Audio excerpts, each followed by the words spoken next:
Welcome back to Wellness in Woodford. This is your co-host, Cassie Prather, with the Woodford County Health Department, and I have several people with me here today to talk about measles because within the last month, that's been one of the major public health crises that we've had to deal with here in our county. We actually have had more cases here in Woodford than any other county, I believe. And so we're going to go around the table here and make introductions. I'll start across from me with Miss Kelly Simpson. Hello, my name is Kelly Simpson, and I'm a registered nurse. I serve as the epi nurse here in the health department. I'm also the clinic manager. Hi, my name is Ronnie Ghosh. I'm the regional epidemiologist, so I cover along with Woodford, Jessamine, Anderson, Franklin, and Wedco, which comprises of Scott, Harrison, and Nicholas. And my office is at Jessamine County, and I'm very happy to join you all for today's podcast. This is Barrett Scheck. I'm your local environmental health specialist, also a local courier for this situation. Yes. And sorry, I was just going to say, and he also is our emergency preparedness coordinator, so he wears a lot of hats. I'm Yesenia Reyes. I'm a public health specialist, and I work closely with our regional epidemiologist and with Kelly Simpson. And we have, I guess, 5 people here that are, all the people at this table are epidemiologically trained. And this training consists of, if you could help me out, Ronnie, it's been a few years since I've been through the training. But each health department really does need at least one person to be trained In epidemic rapid response team, so every health department should have ERRT team, that is epidemic rapid response team, and we should have one nurse and one environmentalist, and of course the leadership involved in this training. So when things happen, this is the perfect example of how we all come together as, not only a health department, but just a very broad response with this case of measles, 3 cases in particular.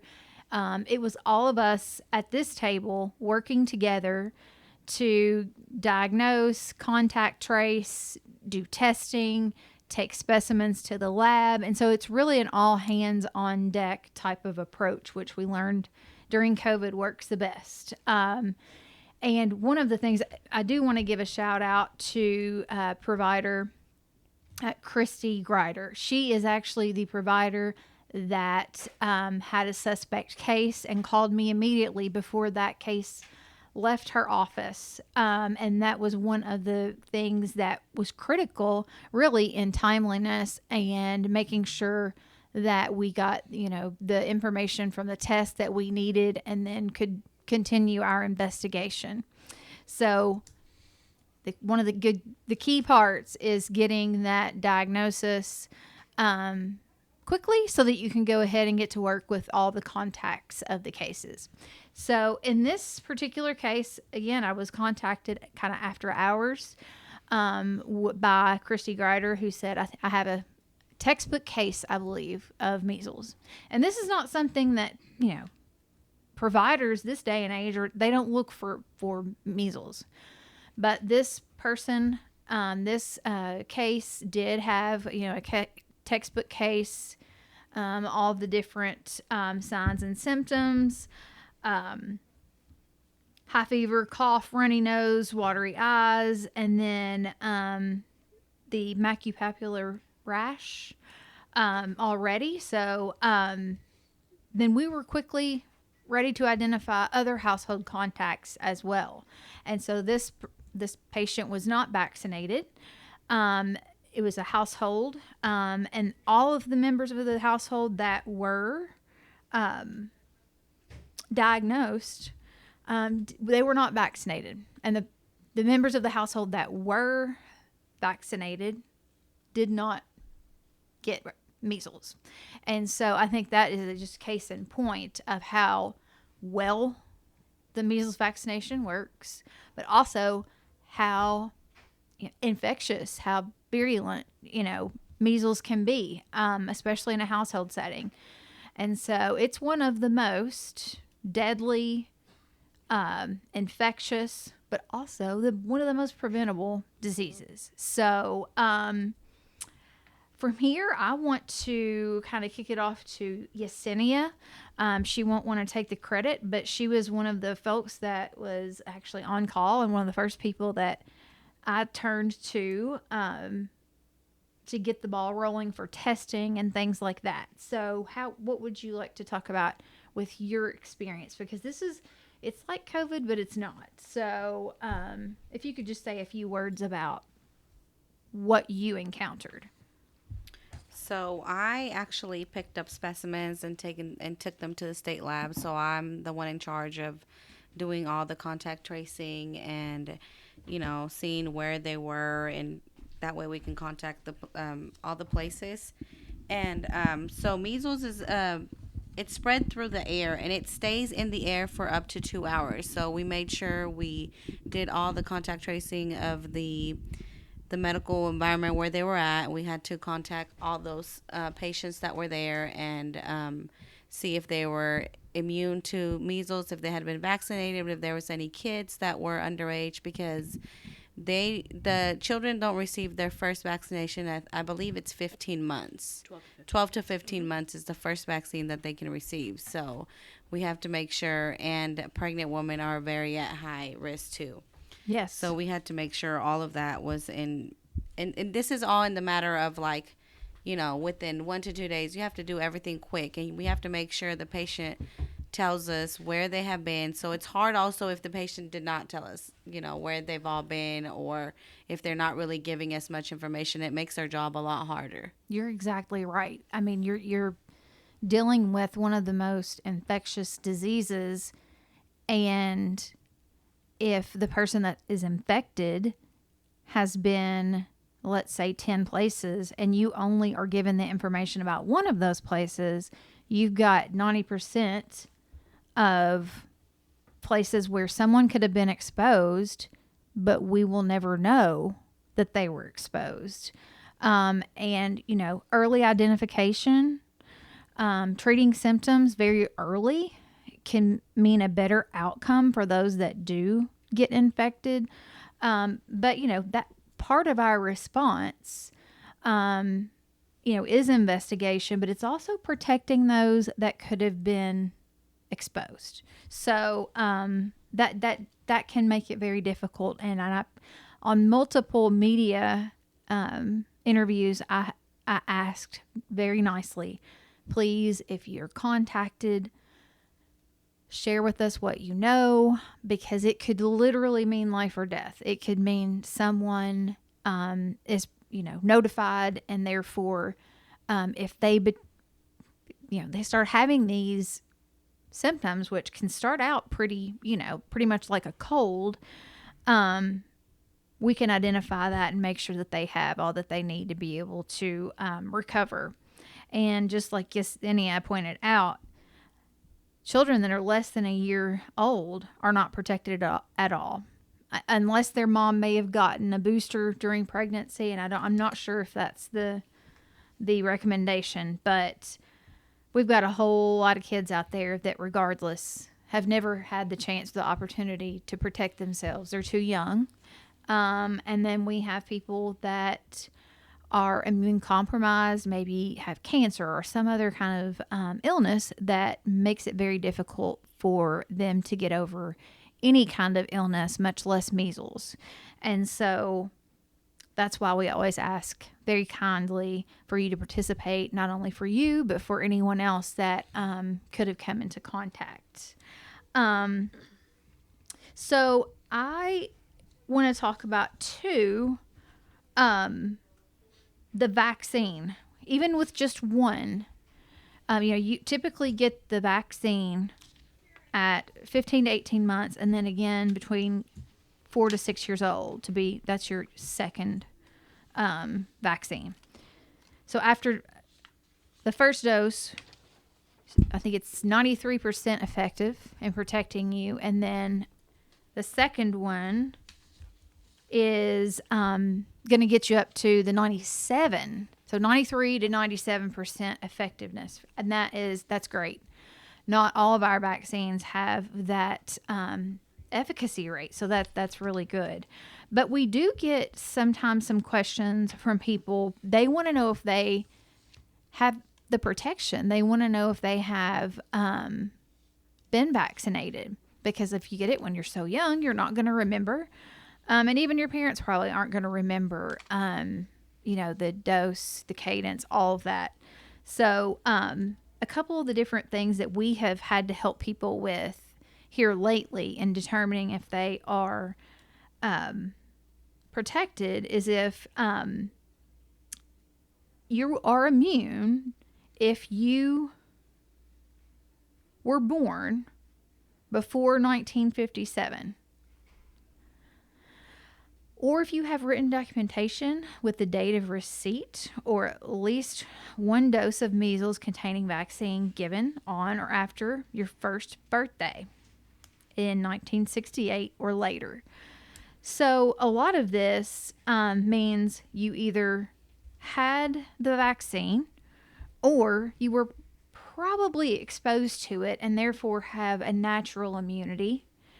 And Ronnie, you may have to help me with this. Was there a difference between German measles, or was that just a name that was given? Were there two types of measles, or was it just the one type of measles? For some reason, I was thinking that there were two types, and maybe there weren't. So this is the rubeola measles. Okay. Yes, that's what we are experiencing here right now. Thank you. That cleared that up because somebody had asked me if they had kind of what you would think of as a dual immunity because they thought that they'd maybe had two cases, and this was an older gentleman. So, yes, that sums that up. But also, if you have had a laboratory confirmation of previous disease, or if you've served in the U.S. Armed Forces. I know I talked to my dad about that, and he said, you didn't know what you were getting. You lined up, and, both arms. And he said a lot of his friends hit the floor. That's a lot of shots you get there at once when you're in the military. But, yeah, he just laughed. He said, I don't know what they gave me. They said I needed it, so I took it. So, yes, we would be very negligent if we sent people to fight in a war and to be, around people, and leave them open to getting some kind of horrible disease. So I just want to make sure that there are two, the measles and rubella, that is German measles, and both are viral illnesses that can cause fever and rash, but they are distinct with different characteristics. Like measles is more contagious and potentially more severe than rubella, with a higher risk of serious complications. Rubella, while generally milder, poses a significant risk to the pregnant woman and their unborn babies. So, Okay. that's there. Good deal. Well, that's more information. And that's what we always ask for people to do.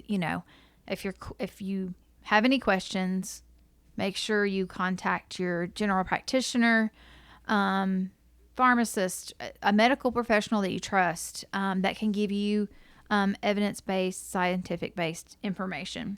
And one yeah. more thing is both of them can be prevented by the MMR vaccine. So is that the measles, mumps, rubella? Yes. Okay. All German measles as well as the measles. Perfect. Both can be prevented. So widespread protection there. Yes, ma'am. That's wonderful. So I've heard of just people come to me and say, am I at risk? Well, I don't think so. You've been vaccinated. That's, the first thing. But people that are traveling to areas where it's epidemic. And so pretty much anywhere that has cases right now is going to be considered epidemic because it's above normal. And in the year 2000, this was declared, measles were declared eliminated. And so any place, any location or like locale has a case, it's going to be more than normal because we haven't seen measles like, you know, years and years ago. So if you're traveling to an area where you feel like there's an ongoing outbreak or something like that, contact your medical provider. They may want to give you a booster dose. They may want to draw blood to see if you have ample, immunity to fight that. So, yeah, just make sure that you know your risks. Hi, Cassie. So this is Ronnie. So I just want to say that we did have in Kentucky one of the cases with 1 dose of MMR vaccine, like you are saying, but she did travel to a endemic area and had measles. So whatever Cassie is saying is very much possible. So it's always better to be safe than sorry. I say that all the time, even with my kiddos. But it does say here, adults who are going into a setting that poses a high risk for measles transmission high risk for measles transmission should make sure they have had 2 doses separated by at least 28 days. So when you're traveling, I know things move like at warp speed. So leaving that 28 days to be able to get that second dose is very important. So start thinking about that at least a couple months before you actually travel. Also, healthcare personnel, because they're going to be more so at risk for potentially coming into contact with someone who's infectious. Students at post-high school education institutions. And that's because we're kind of like a melting pot here, and we have all kinds of different people. And so just making sure that you're covered because you don't know exactly who you're going to be around and their vaccination status. And then people in public health who have increased risk for getting measles during a measles outbreak. I mean, we had folks that were in, close quarters with people that were infectious. So kind of like we did with COVID, we want to make sure that we have the appropriate personal protective equipment so that none of the viral particles should land on us, our skin, or anything around us. Ladies, gentlemen, I know there's stuff I'm leaving out. But is there anything that, as public health folks, was there anything about this case, this outbreak, that shocked you? And I'll start with this. Things like this always start on a Friday. Friday evening. Yes. Mm-hmm. When everybody else is hunkering down for the weekend. So that was kind of typical for us. And at the same time, Barrett's with us, who is environmental director, and he had been dealing with some rabies cases. We'd had a skunk that was positive. 2 skunks. 2 skunks. And then potential, for some contact with other animals there. You never know. And so that was just kind of like what you would think par for the course for some kind of communicable disease. That's when you get notified. It always seems like that. How about you, Yesenia? What did shock me was, like you said, the kids in the household that were not vaccinated all were positive, and the ones that were vaccinated never got not one symptom. They were all good. The parents and the older siblings. You're so right. They never, not one small like flu-like symptom, the rash, nothing. You're exactly right. And that's not what we see with COVID, flu. I mean, you can still get the flu. A mild symptom or something, yeah. And not one symptom on the ones that had the vaccination. Yes, Even very the mom interesting. was caring for them. Even the mom was caring for them, and So I mean interesting. she wore a mask while we were there with her at the healthcare setting, but she didn't look. She said they never got a symptom. We got to see the rash too, from head to toe rash. I was able to see Yes. the rash, Yeah. like I had not seen the Had not rash. Yeah. seen that. Yeah. Well, that's another interesting point because there was mention of, oh, I didn't get my other children vaccinated because this child developed rash. Okay? Things like that are completely normal. When you give a vaccine, you are giving a partial particulate, virus, just pieces of a dead virus. You're injecting that into your body so that when your body sees that again, it can mount an appropriate response. And so when you have a vaccine, it's very normal for you to have maybe even a day of just being tired, maybe a low grade fever. Sometimes you can have a rash. So these are all normal things that I wish we did a better job of saying, hey, this is normal. And it's not ideal, but it is much more better than having to come down with a vaccine preventable illness. So you're right. I was just because of what we dealt with flu and COVID, never having dealt with measles before, I just kind of thought, oh, well, it really did stick to the ones that were vaccinated staying completely healthy. The ones that weren't were infected. So Yeah. I agree. And we stayed in contact. And was it 21 days with Ronnie that we stayed in Yes, contact? It's yes. 21 days we stayed in contact. And because symptoms for measles appear from anywhere between 8 to 12 days after the first symptom, the rash appears at least. Exactly. And no, not one symptom for the parents or the older siblings.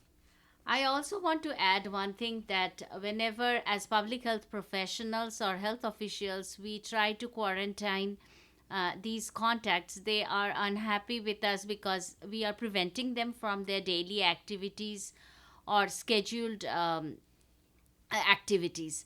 But here is the thing: if you are up to date with your vaccine, even if you are a healthcare provider, as per CDC, we will not quarantine you. You can carry on with your daily activities. So that is the biggest advantage, I think, being up to date with your vaccines. And better to be up to date before you get the call from public health saying you've been exposed. Exactly. Need to make sure you're protected. And I would say now is the time, as a parent, to visit the Kentucky Immunization Registry. There's a parent or patient portal that you can check your child's immunization status. So, school beginning again, and knowing that we've had measles cases, now's the time to go ahead and check your students, check your children's vaccine records, and get them into their primary care doctor, or definitely bring them to us if they are missing one or two of those doses, please. That is a great reminder. And then also I wanted to sorry. Is there anything else you all would like to talk about while I'm trying to find a contact number?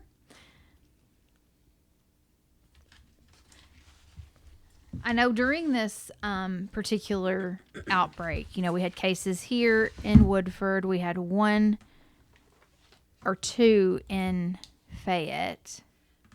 So it's 6 cases in Fayette. 6 now? Yes. Okay, so now they've that's good that we're not we're not leading the pack. There was an exposure though, an outside exposure, which is not as risky as an inside exposure. But when that was announced, I think a lot of folks did think that we had a confirmed case there. So making sure you're reading all of the health alerts that come out, which are typically shared on our Facebook pages, that has the most up-to-date information and will tell you, was this an exposure? Is there another case? It will give you all the information that you need to determine your potential risks. So there is a toll-free measles hotline. and it's available Monday through Friday from 8 to 4:30 p.m. The number is 855-598-2246. And so if you just have general questions about measles, that's a good contact to have. And so just want to get that out there because, I mean, this has not been around for a long time, and even our staff that don't typically work in communicable diseases are not going to know the answers to those questions. Honestly, it's we thought we eliminated this, but if you have questions, definitely call that number. You can always call us, but especially if you have like a positive case or something like that. But yes, I agree with Kelly, who is recommending that we go onto the Kentucky Immunization Registry, which you can do on your own in order to get the information about yourself or your kids to know if they're protected and have all of the vaccines that they need to for going back into school. I think that's all we have. You have some? Okay. I just have one thing to add because it's a lot of phone calls that I receive. And that is, someone will call me and say, hey, I think I have measles. What should I do? And so I would definitely give you the guidance of immediately calling your healthcare provider and letting them know about your symptoms.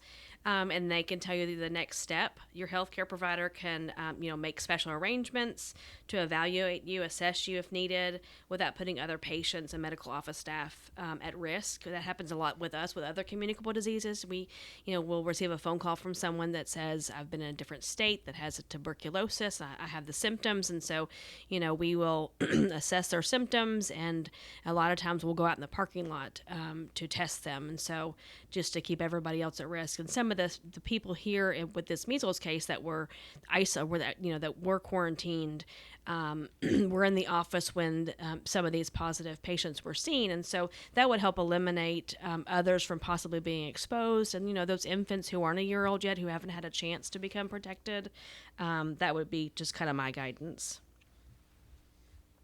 Well, that's great advice there. Is there anything else anybody has? This was kind of out of left field for us, and actually brought back some really bad memories because of COVID. But we hope now that we've learned from COVID and any other communicable disease that early identification, and then people being honest with their whereabouts and contacts is the way to really shut down the spread. So please, please, please, if it's this or anything else, we have over 100 communicable diseases that we investigate here at the health department, your local health department, and you could get a call. And so that's because we want to make sure you could have been exposed and to see how we can further protect you and your family. I think that's it. Well, thanks for listening to another episode of Wellness in Woodford.